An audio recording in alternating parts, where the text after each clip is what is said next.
안녕하세요. 법학 박사 법무사 전문위원 동국대학교 행정대학원 겸임교수 김철중입니다. 오늘은 경매 매각 불허가 신청이라든지 매각 허가 결정 취소 신청 이런 전반에 대해서 말씀드리겠습니다. 경매를 28년 정도 하면서 많은 크고 작은 여러 가지 경험들을 많이 했었는데요. 이제 경매를 계속 입찰을 받으러 다니고 낙찰 받아서 이런 부동산을 할 때와 또 법무사로서 임의 경매든 강경 경매든 직접 신청하고, 옛날에는 종이로 다 있어요. 지금 전자로 돼 있지만. 그리고 또 법무사로서 이제 제 사건이든 손님 사건이든 그 경매를 잘못 받았을 때 출구 전략이라든지 구제 이런 것들이 있는데, 우리나라는 민사 소송이든 민사 집행이든 형사든 다 그 공격과 방어에 대해서 입법도 돼 있고, 물론 독일, 프랑스, 미국, 일본 이런 법제가 조금씩 다 달라요. 제가 논문도 그 경매 공신력이라든지 경매 부당이다 이런 것도 제가 많이 썼어요. 이제 잘 된 것도 있고 잘 못된 것도 있고, 이게 입법이 되는 것도 쉽지가 않아요. 그 다 나름대로의 이유가 있어요.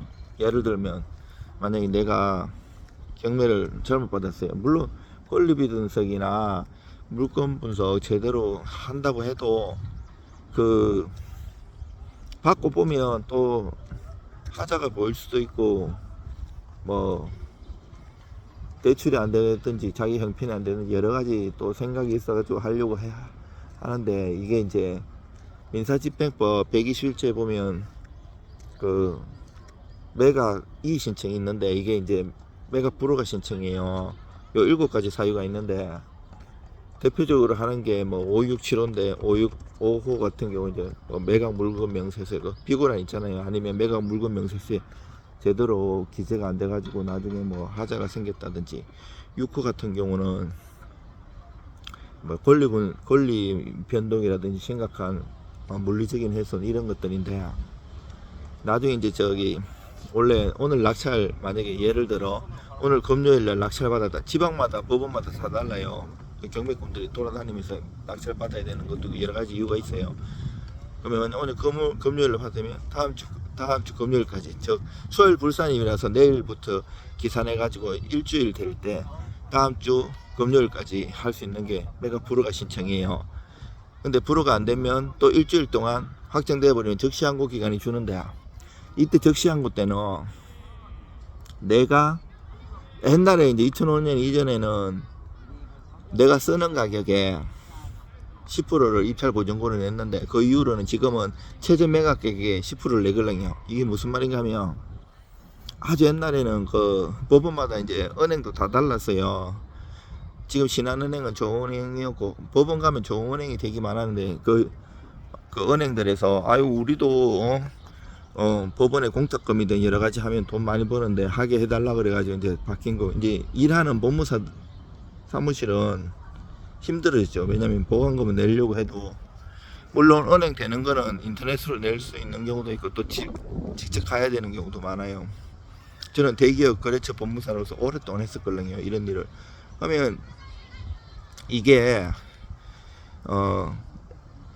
서울 같은 데는 유찰 한 번 될 때마다 20% 저감되고 지방은 30% 저감되잖아요. 그건 내가 10억짜리라고 해도 많이 유찰돼 갖고 3억에 낙찰을 받았어요. 그러면 아니 이런 경우가 있고, 10억짜리라도 내 처음엔 높이 써갖고 15억에도 낙찰 받을 수 있잖아요. 옛날에는 내가 쓴 가격에 10%를 냈는데, 이제 최저 매각 가격에 서울 같은데 20% 저감된 거, 지방은 30% 저감된 거에 10%를 내는데, 아까 말한 일주일 지나가지고 또 일주일 그 적시항고 기간 줄 때는 옛날처럼 내가 그 쓴 가격에 10%를 또 내놔야 돼요. 그러면 이게 이제 소송으로 가기 때문에 재판 가고 뭐 이래 가면 1년 2년 걸리면 그 이자라든지 여러 가지 손해에 대해서 다 물어내야 돼요. 그러면 다 날아갈 수가 있어요. 거의. 그럼 손해가 점점 커질 수 있고, 그 다음에 30일 대건 납부 기간 주잖아요. 요때 할 수 있는 게 매각 허가 결정 취소 신청이에요. 121조의 7가지 사유 중에 하나가지밖에 안 돼요. 범위가 줄어드는 거죠. 근데 이거 하면 또 이제 뭐 제한고 적시한고 또 쭉 있긴 있는데 그만큼 확률은 더 떨어지거든요. 그리고 이제 여러 가지 뭐 제가 성공했는 거 이런 거 보면 뭐 태양광 이 인허가 있잖아요. 이게 부동산도 많이 알아있지만 세계 경제 흐름이라든지 인허가 이런 거 저는 행정사도 오래 했고 법무사도 오래 했었어요. 그 부동산도 오래 했고 이게 세 가지 사무실을 다 했었잖아요. 그러면 이게 전체적으로 종합학문이라 갖고 다 알아야 돼요. 근데 인허가 하면 이 사람은 그 태양광 하면 그 비싸게 받았는데 되게 땅하고 비싸잖아요. 그 당연히 인수될 줄 알고 그 관공서에 가도 인수된다고 했는데 그거 담당자가 뭐 녹음해놔도 소용없어요. 그렇게 듣고 해도 농지 취득자격 증명도 뭐 된다고 해도 실질적으로 안 되는 경우도 많고 여러 가지 때 그런 거는 얘기해봤자 소용이 없어요.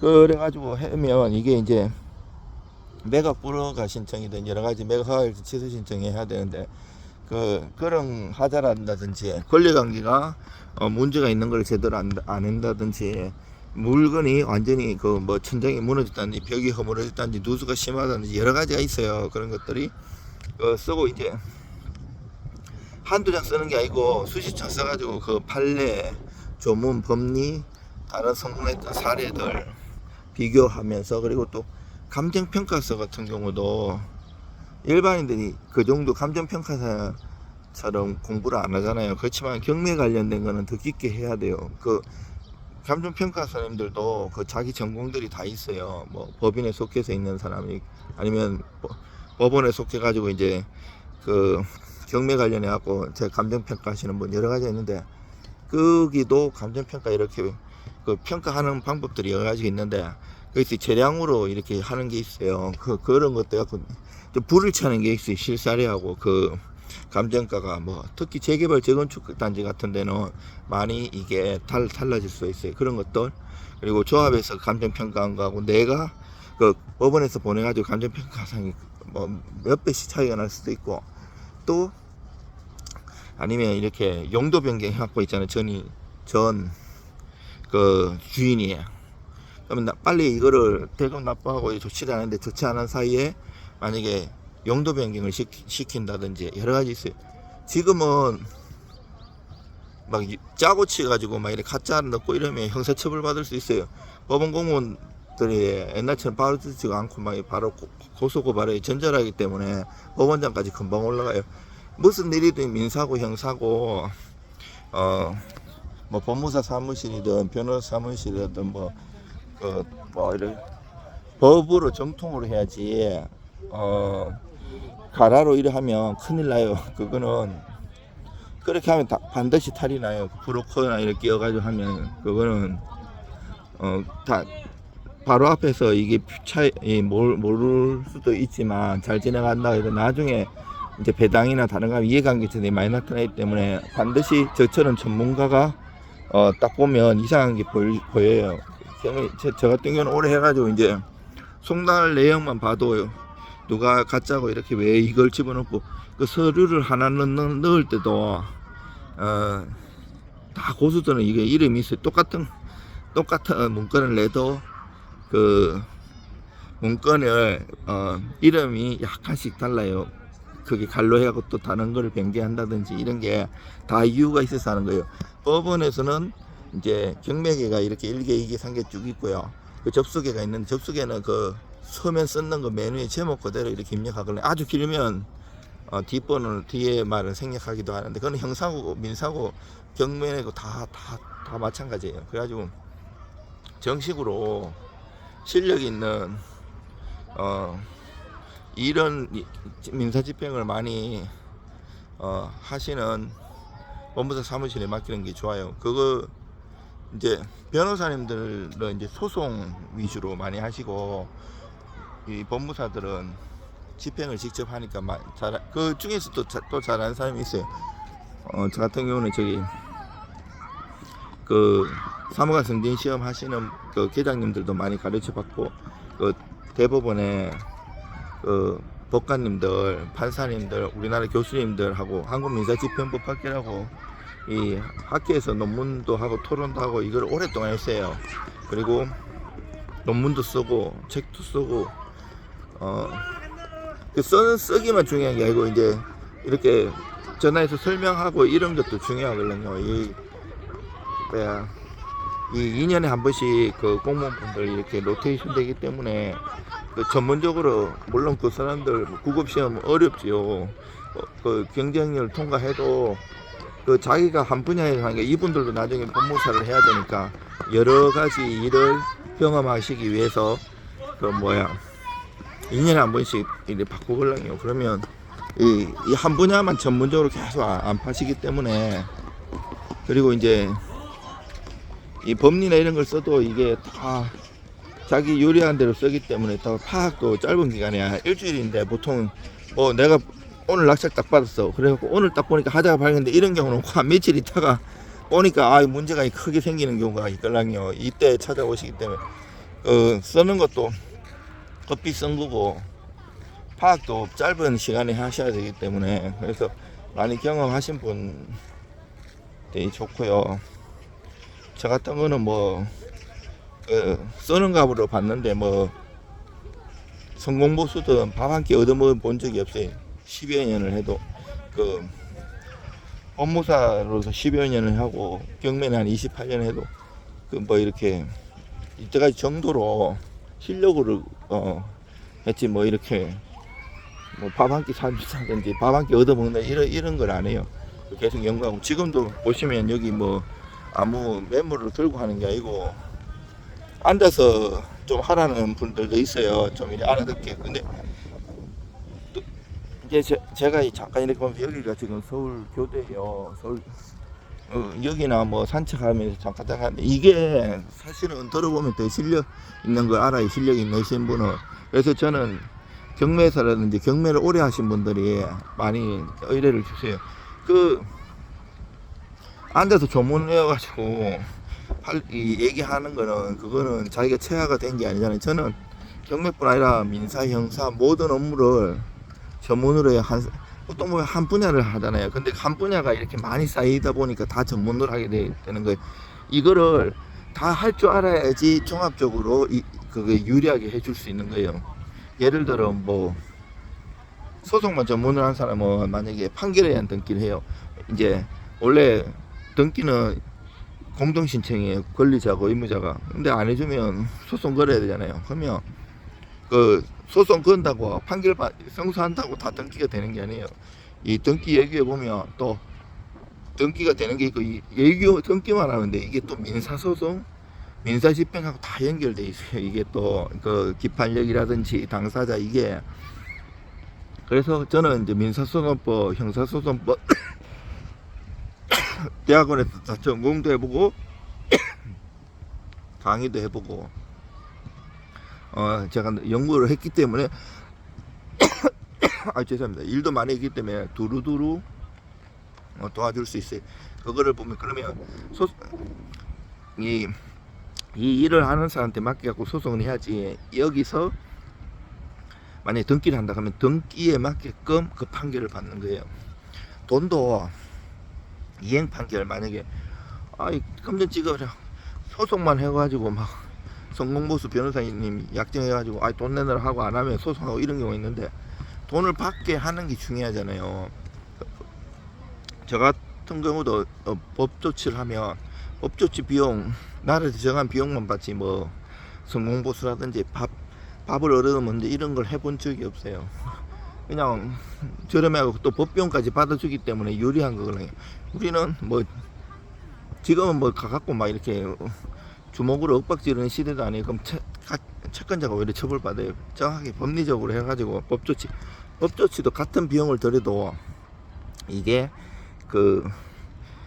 만약에 재산명시나 채권함 추심을 한다, 이 법무사 사무실 똑같은 비용을 들여도 천차만별 수준은 단순히 기계적으로 천차로 이래 하는 게 아니고, 얘가 어떻게 반응하고 이런 거에 따라서 다 돈 받는 방법이 달라요. 이런 거는 서비스지만 이런 돈을 안 받아요. 그냥 그렇게 하는데, 저 같은 거는 다 두루두루 잘하고, 그렇다고 일을 막 많이 벌리고 이러지 않아요.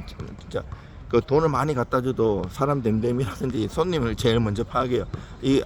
인연 안 맺을 사람은 아예 딱 돈도 안 받고 차단해 버려요. 그리고 한번 이 사람은 끝까지 갈 거 괜찮다 하면 도와주고요. 또는 연연하지도 않고요. 그렇지만 뭐 저도 처자식이고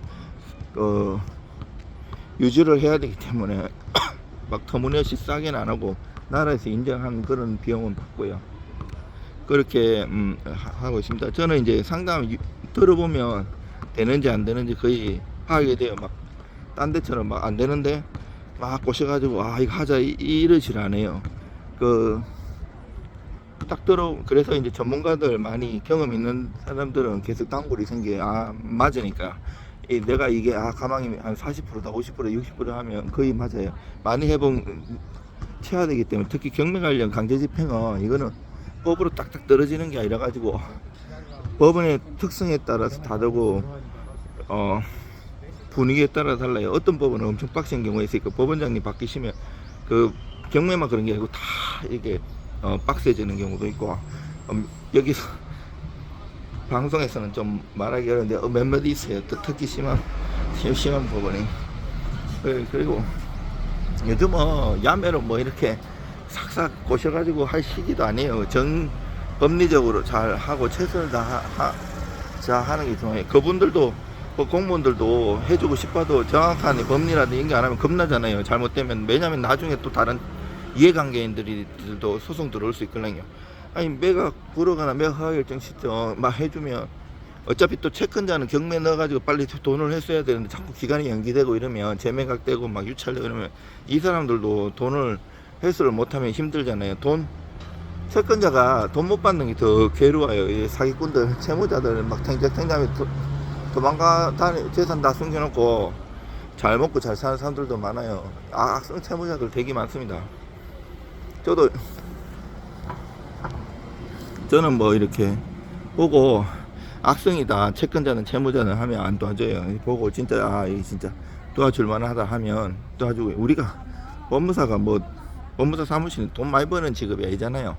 요즘 뭐 변호사님들도 잘 버시는 분은 잘 벌지만 이 법조계가 엄청 어려워요. 일도 거의 없고, 법조계 IMF라 그러잖아요. 굉장히 어려워요. 옛날에는 이러지 않았어요. 오히려 뭐 개인회생이든 파산이든 이렇게 화랑이 되고, 제가 이제 대기업의 거래법무사를 오래 해가지고 소송해하고 강제 집행하면 옛날에 개인회생 파산이 활성화되기 이전에부터 개인회생 파산을 하는 채무자가 있으면 대기업에서는 깨달라 그래갖고 이의신청하고, 파산 이의신청, 개인회생 이의신청해갖고 잘 알아요. 근데 옛날에는 돈이 경기가 어려워도 이제 했걸랑요. 근데 요즘은 진짜 경기가 많이 어려우니까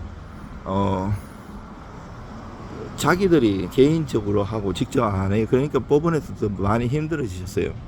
그렇다고 이게 특히 이 강제집행 이런 거는 개인이 잘 알 수도 없어요. 경매를 저는 일을 하러 오면 거의 다 이제 상담하고, 이 사람 안 되면 안 된다고 이래요. 막 이렇게 해달라 그래도 이 가망성 없는 거는, 그거 보면 막 자기는 경매를 막 30년 했다 그러면서 어제도 와가지고 이게 왜 안 되냐고 막 하는데, 법하고 판례가 그렇게 돼 있다고 정확하게 얘기를 해요. 억울한다고 다 되는 게 아니거든요. 이게 딱 그 법리가 다 있어요. 리그 마인드가 있고 이런 게 있기 때문에 항상 겸손하게 조심해야 돼요. 저는 경매도 28년 했지만 주식도 30년 넘게 했거든요. 미국 주식, 지금도 일본 주식 뭐 많이 하는데 수업료도 많이 내야 되고요. 돈 벌기 진짜 어려워요. 인내가 필요하고요. 뭐 단기 몇 달 이래 갖고 돈 벌 게 아니에요. 그거 다 출전하는 선수들이 다 선수예요. 내가 봐도 장기로 한 10년은 해야지 어느 정도 돈을 벌 수 있는 시기가 와요. 왜 이렇게 출렁이고 막 이러잖아요. 정말 항상 조심해야 돼. 지금도 미국 얼마 전에 미국 신용등 강등됐잖아요. 옛날에도 다른 이제 세 개의 업체가 있는데 무디스가 마지막으로 트리플 A에서 이제 투플로 바꿨잖아요. 그렇더라도 그 많이 하락할 줄 알았는데 많이 하락 안 했잖아요. 근데 이때 더 조심해야 돼. 과거에 보면 딥페이크나 중국 이런 거 했을 때도 바로 출렁 안 하고 있다가 막 출렁할 수가 있어요. 이 유튜브나 이런 거 다 믿으면 안 돼요. 막 이렇게 막 매수 부추기고 이러잖아요. 근데 선수들은 그때 빠져나가고 나중에 뒤따라 다른 사람들이 아니 폭탄 맞는 거예요. 주식도 그렇고 경매도 그렇고 정말 조심해야 돼. 지금 뭐 연끌하고 이를 다 지금 경매 나오잖아요. 엄청나게 많이 나요. 제가 1년 2년 전부터 엄청 많이 지금 누적되고 있다고. 손님이 야도 그 이철 대리 안에서 하지 말라고. 그거 지금 더 떨어질 거라고. 내 말 딱 맞잖아요. 근데 지금도 마찬가지. 한참 더 떨어지는데 막 한다고 사고 엄청 많이 나요. 정말 조심하시고요. 만약에 하시려면 그 상담을 받아보고 유료 상담을 받아보고 차라리 상담이 조금 내고 만약에 안 된다 그러면 안 하는 게 낫지. 괜히 뭐 어디 막 이러 하면 돈만 많이 날릴 수가 있어요. 정말 조심하시고요. 힘내십시오.